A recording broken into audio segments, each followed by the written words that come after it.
everybody, so I just thought you could spend some time with me again this morning. I'm having a creative morning. If you can hear noise in the background, it's just the washing machine.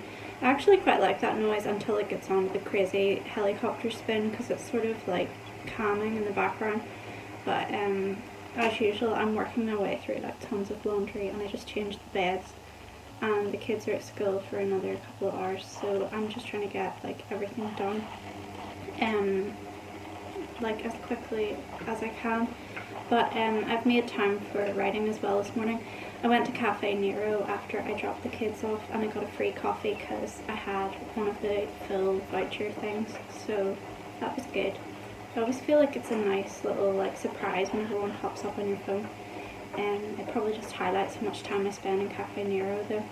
And I actually recognise people whenever I go in there, like that you see the same people all the time and you hear the same music playing, and then you realise like you spend a huge part of your life there.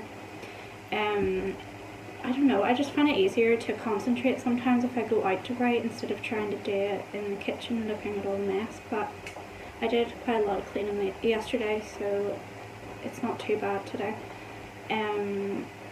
I'm editing like my book about kids, like it's about my kids and all the kind of ridiculous moments we've had, and I think I have more or less finished. I might make it a bit longer. I've read through once, and this is the second time I'm reading through.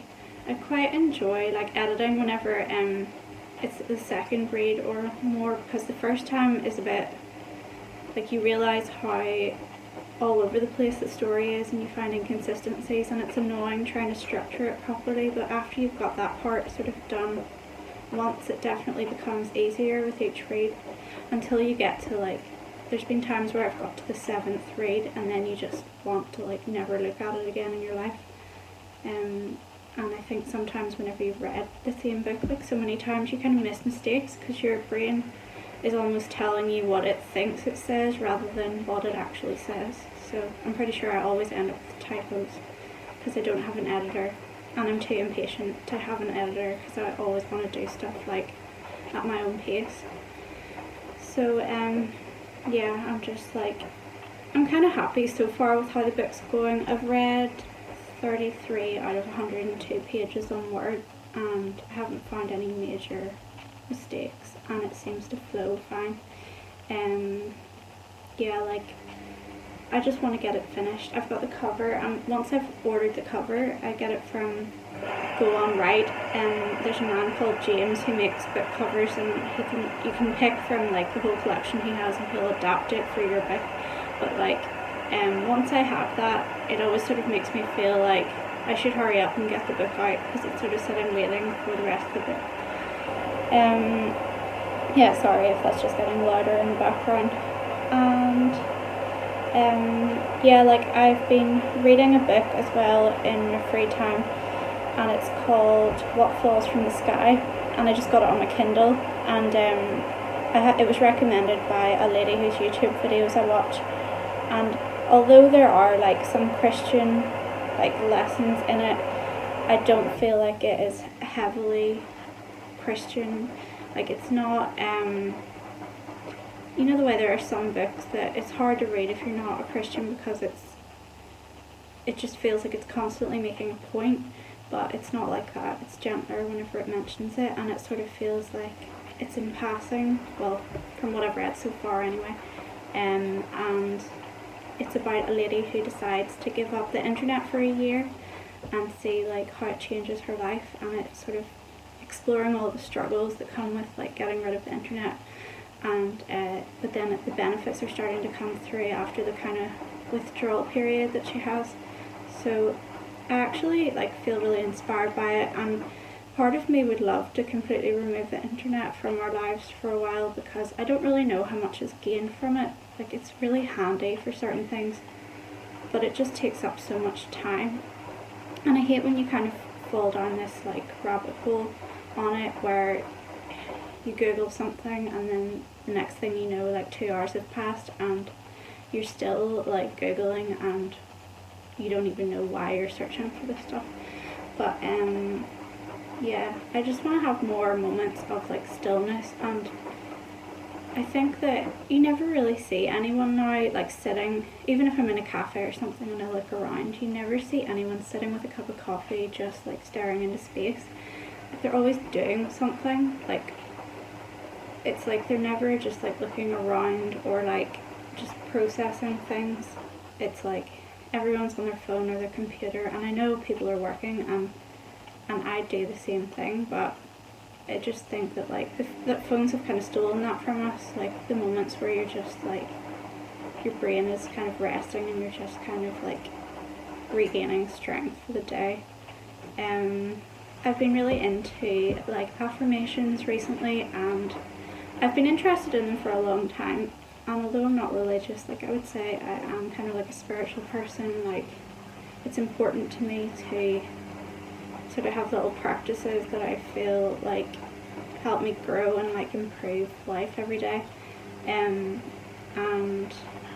like I think that has really helped me, because I would tend to kind of lean towards negative thinking all the time, and I just have gotten in a pattern over the years of, even if I'm not thinking negatively about like life in general, like or other people at all, it was always negative, like when I directed it at myself, like I would always think the worst and like think that I wasn't capable of things.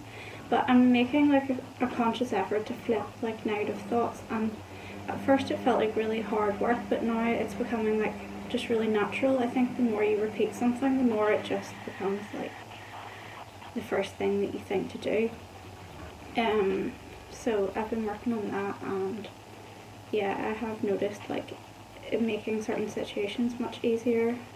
And yeah, I just think that like I wasn't doing myself any favours by being so negative about things, like just like not having enough confidence in what you're doing. It only damages you. No one else kind of like suffers because of it, and I just think I need to work on being like nicer to myself, because like it doesn't really matter how kind you try to be to other people. Like if you're not being kind to yourself, you're stuck with yourself more than like you ever have to spend time with anyone else. So it makes life pretty miserable if you can't just like show yourself any kindness. So I'm working on that. Yeah, but I think I'm going to have my coffee and do some more editing, and I'm baking potatoes for dinner, so it's all ready whenever we get home, because the girls have swimming today, and I've started going swimming whenever they're in the pool. And I just find it really clears my head, so I've been trying to do that every week. Okay, so here I'm just editing my book, and I don't know, some days I feel really clear-headed about editing, and other days I'm just really distractible, but today I felt like quite focused.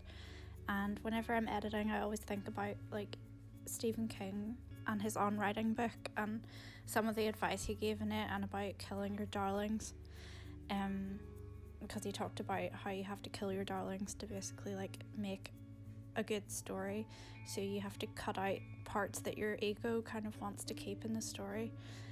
And I always think whenever I'm writing, like you can let it flow, but whenever you're editing, it should be getting shorter rather than longer, and you should kind of just try to say everything in the simplest way that you can without losing any of the meaning in what you're writing.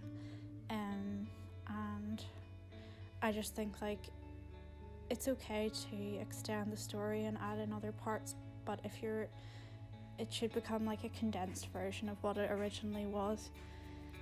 And yeah, there's just something really calming whenever you're in the right mood about sitting and editing something.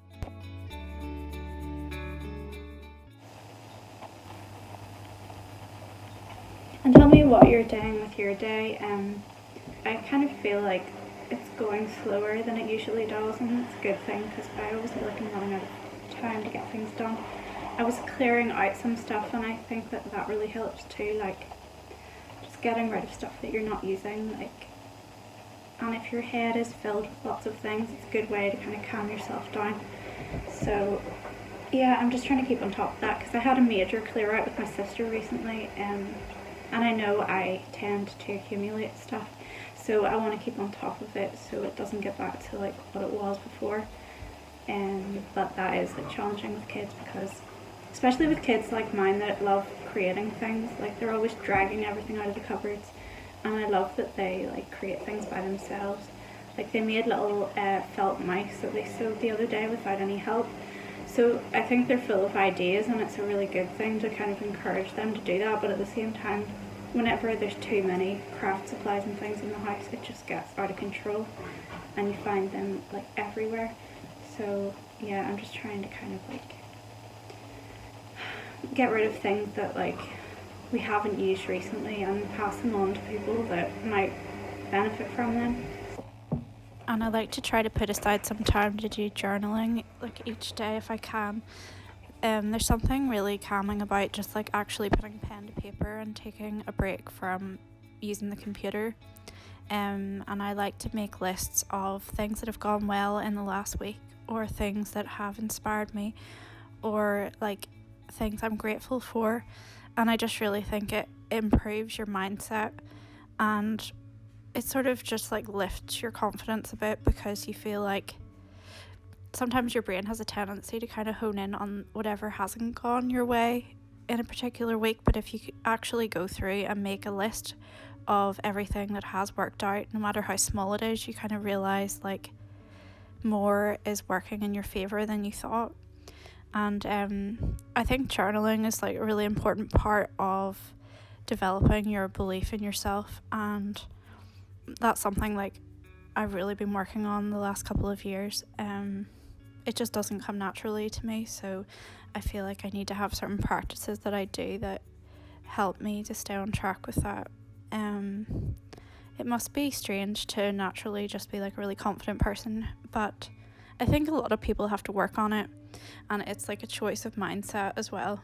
So yeah, I just like try to keep up these little like rituals that I have that improve that.